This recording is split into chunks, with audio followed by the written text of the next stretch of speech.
सोचो, एक ऐसी दुनिया जहां विशालकाय जीवों का राज्य था। ऊंचे ऊंचे डायनासोर अपनी लंबी गर्दन से पेड़ों की ऊंचाई तक पहुंच सकते थे। खतरनाक शिकारी जानवर अपने नुकीले दांतों से शिकार की तलाश में घूमते थे। ये थी हमारी धरती लाखों साल पहले, एक ऐसे समय में जिसे हम मेसोजोइक एरा कहते हैं। हवा गर्म और उमस भरी थी। जमीन हरे भरे जंगलों और विशाल दलदलों से ढकी हुई थी। डायनासोर इस प्रागैतिहासिक स्वर्ग में फलते फूलते थे और समय के साथ अलग अलग आकार और रूप में विकसित होते गए। कुछ डायनासोर बहुत विशाल थे, जिनका वजन 10 हाथियों के बराबर था, तो कुछ छोटे और फुर्तीले थे जो अपने बड़े रिश्तेदारों के पैरों के बीच से भागते थे। ताकतवर टायरानोसोरस रेक्स से लेकर शांत स्टेगोसोरस तक डायनासोर ने इस प्राचीन दुनिया पर 180 मिलियन से भी ज्यादा सालों तक राज किया। उनकी दहाड़ पूरी धरती पर गूंजती थी।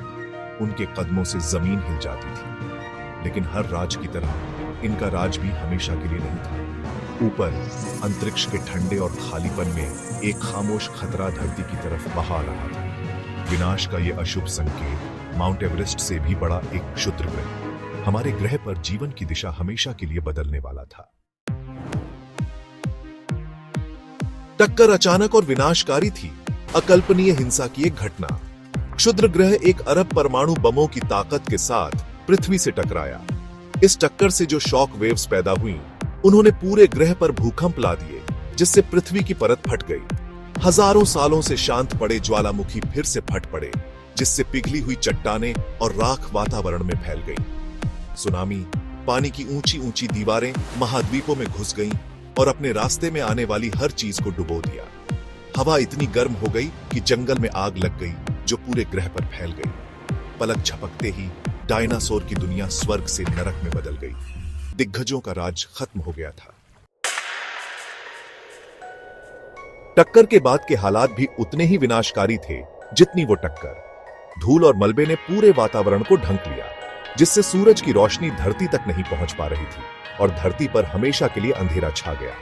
यह न्यूक्लियर विंटर कई सालों तक रहा, जिससे पेड़ पौधे खत्म हो गए और पारिस्थितिकी तंत्र का संतुलन बिगड़ गया। तापमान गिर गया और कभी हरे भरे जंगल सूख कर मर गए।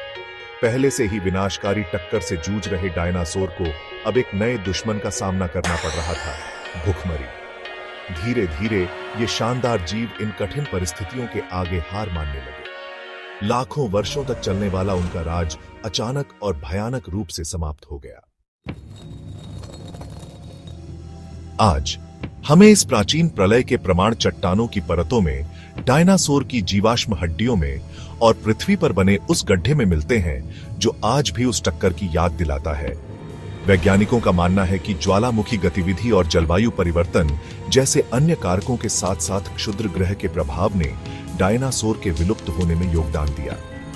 डायनासोर के गायब होने से स्तनधारियों के उदय का मार्ग प्रशस्त हुआ, जिसके कारण अंततः हमारी अपनी प्रजातियों का विकास हुआ। डायनासोर की कहानी हमें प्रकृति की शक्ति, जीवन की नाजुकता और इन शानदार जीवों के प्रति हमारे अटूट आकर्षण की याद दिलाती है, जिन्होंने कभी हमारे ग्रह पर राज किया था।